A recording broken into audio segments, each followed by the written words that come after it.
Hi, everybody. Mandy Ray here of Ecstatic Astrology to give you the weekly update for Monday, November 8th through Monday, November 15th.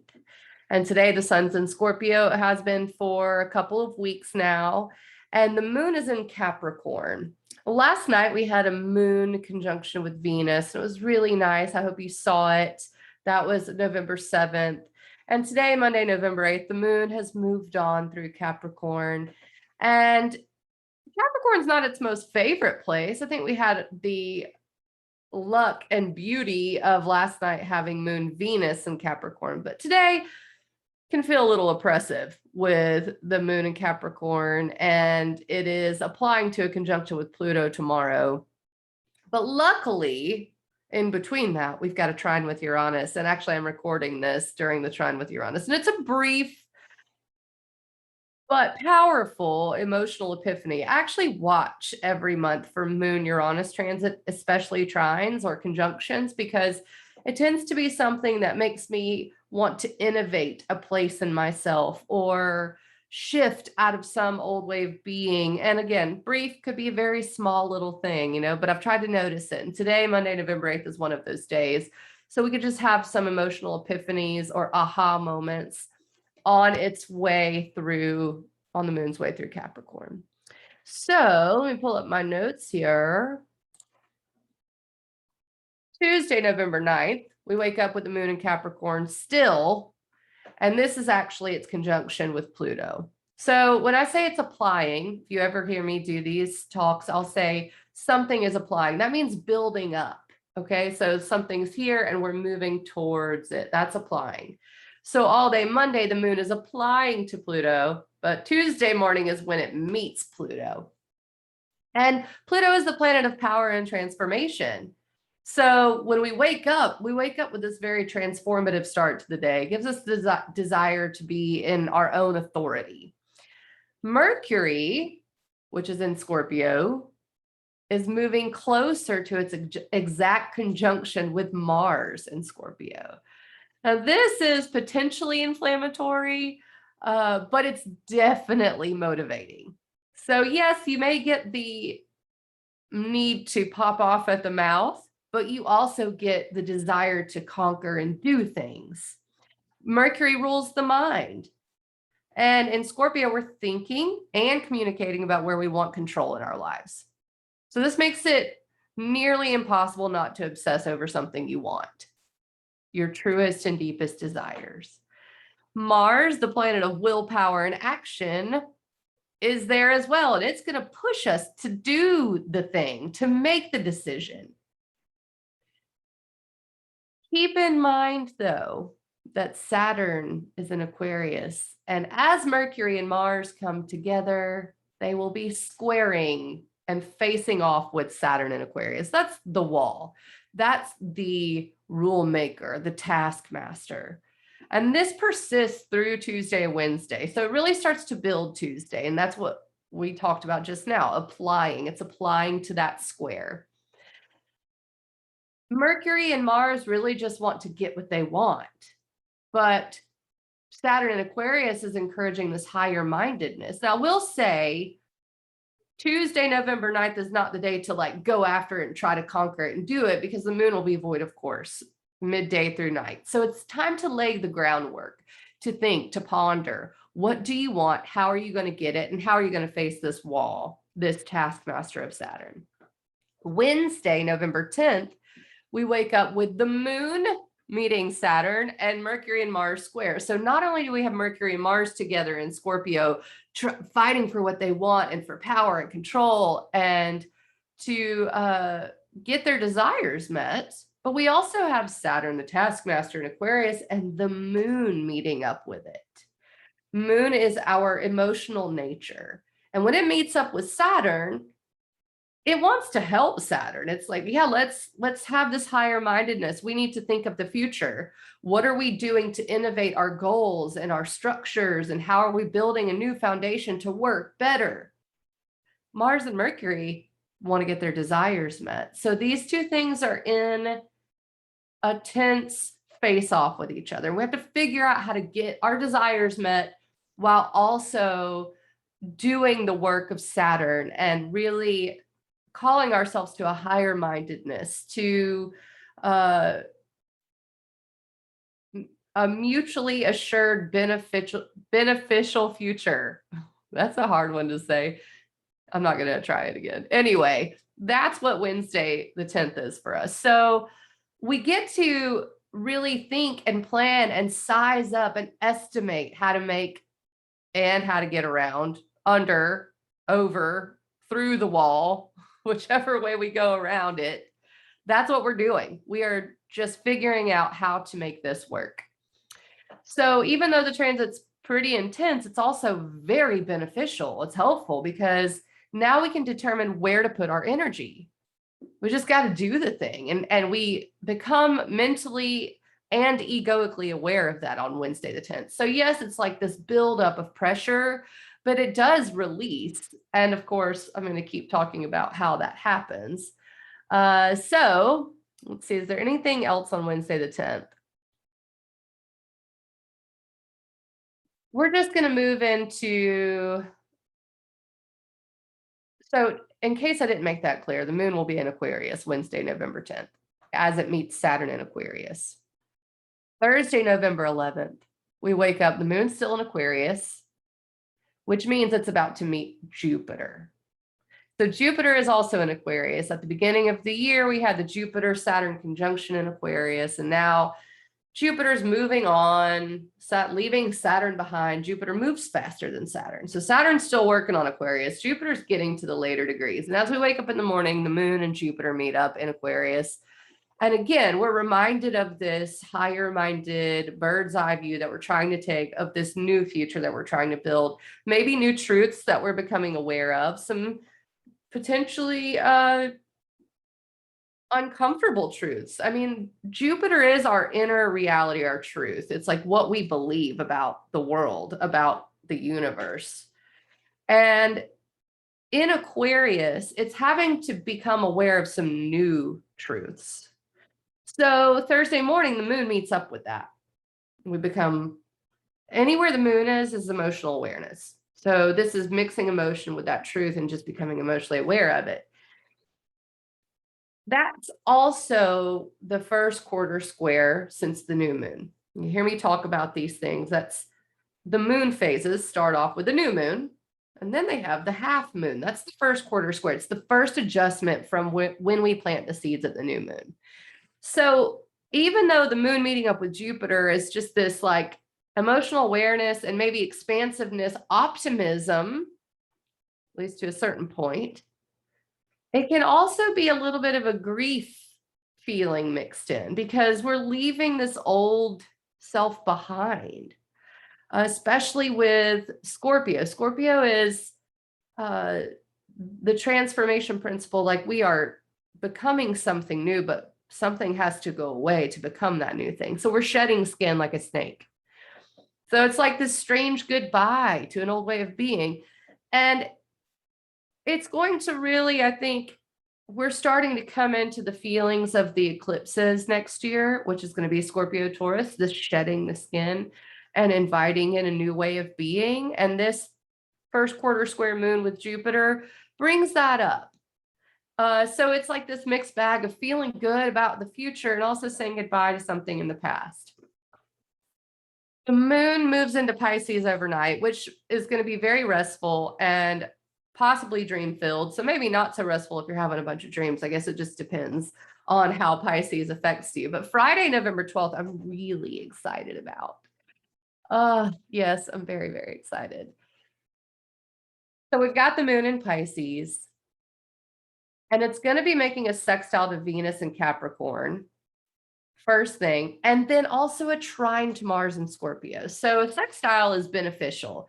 Moon sextile Venus is going to be similar to last night, this past Sunday night, how beautiful it was in the sky with the moon and Venus together. The moon sextile Venus is just an opportunity to see through to Capricorn's nature of wanting success, wanting longevity for something. We're loving this, building the new future with Venus and Capricorn.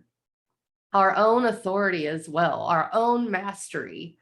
And the moon in Pisces, which is mystical, is in an opportunistic connection with that. So we feel into this like beauty. And then it's also trine to Mars in Scorpio. So the moon trine Mars is gumption. So we have the gumption, spiritually, especially. Scorpio and Pisces are both very spiritual water signs. So there's like this desire to do the spiritual work, to let go. Pisces and Scorpio are both about letting go. And this feels good to let go on Friday. It's like we are seeing the beauty in all of it. So it can be like a fresh slate, clean slate, fresh start. Mercury is getting closer to exactly opposing Uranus, which is very inspirational, a little mind-blowing. Mercury is our mind and how we think, and Uranus is innovation and upheaval.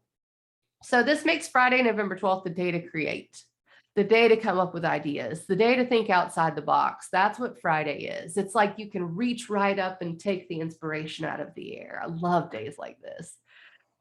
Be aware though, because all of this Pisces water nature can mean escapism. So sometimes that can mean addiction or just doing something that, you were like tricked into, because it's illusion as well. And I do like to give the more sober side of these transits. Yes, it's magical and beautiful, and you should direct it that way into creative, spiritual meditation energy, but it can also be escapist and overindulgent and so just be aware of that on Friday as well. Saturday the 13th, Mercury exactly opposes Uranus, and that's first thing in the morning. So that's why Friday has more of that Mercury opposite Uranus, because it's moving and it's building up to it. By Saturday morning, the transit happens and then we're on our way down. So sometimes on the back end of stuff, you can get the energy. So I'm not saying that it's not active. It definitely is all day Saturday, but the building up of it is Friday.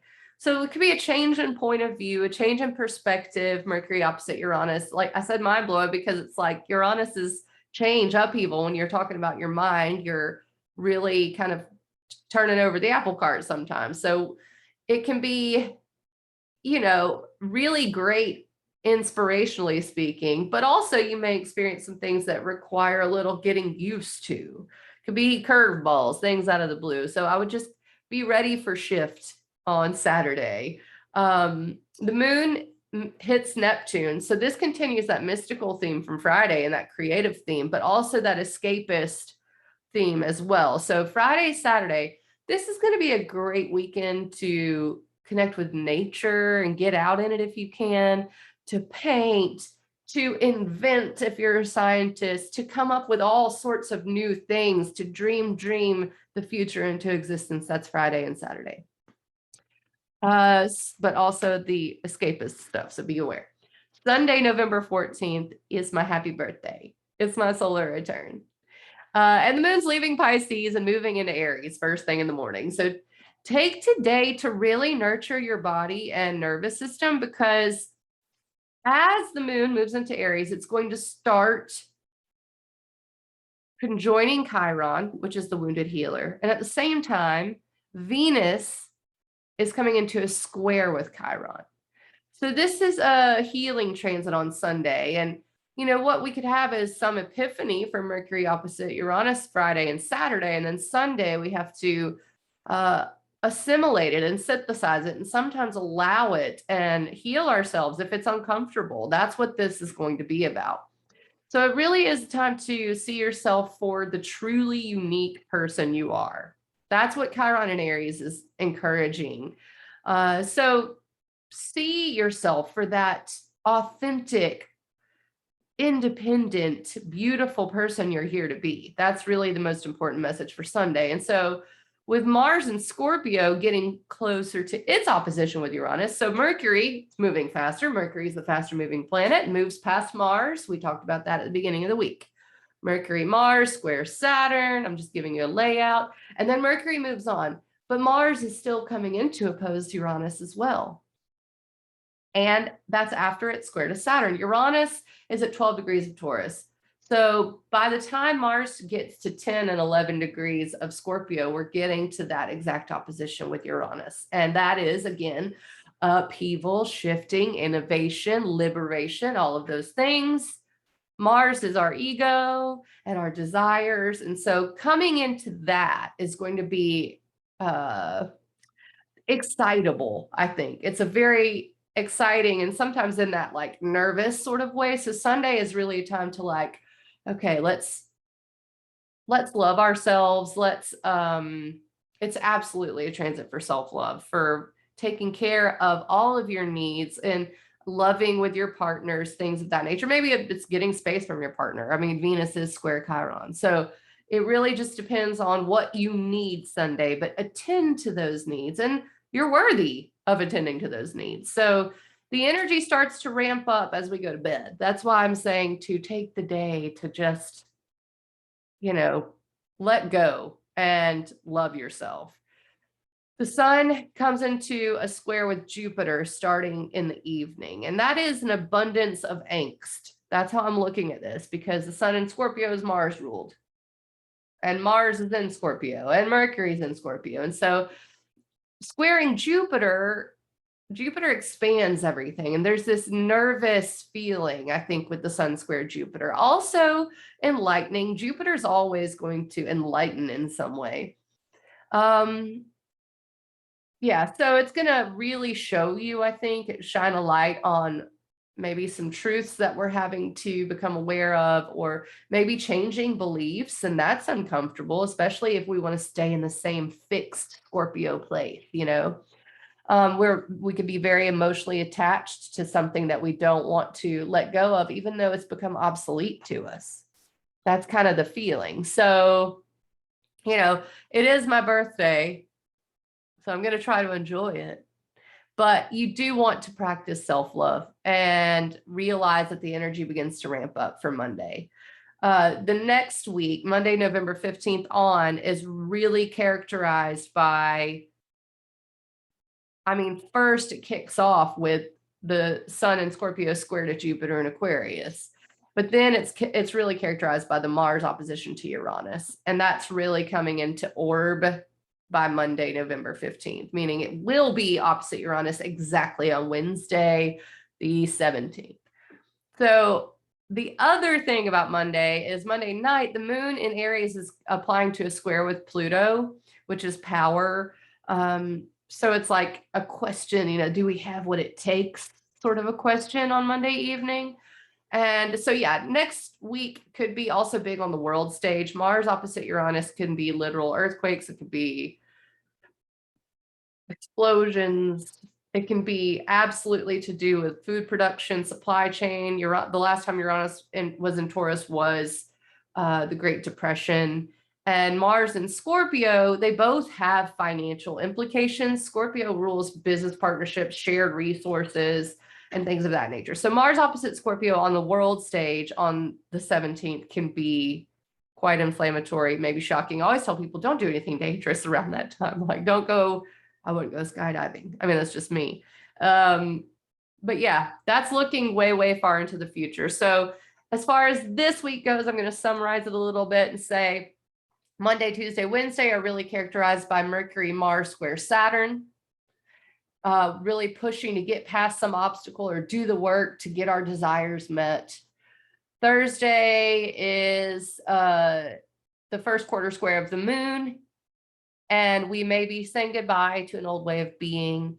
The moon moves into Pisces. Friday, Saturday, very magical, very dreamy, very good for creativity, and for tapping into that spiritual side of ourselves and creative side of ourselves. Sunday into Monday, we start to have to really take care of ourselves because the energy is ramping back up again. So honestly, Friday and Saturday seem to be pretty relaxing. Get out in the woods, get in your kitchen and cook, do whatever like really feels good to your soul this weekend, because it'll be magic. All right, guys, I hope that explains it all. And I hope you have a wonderful week, and I will see you soon.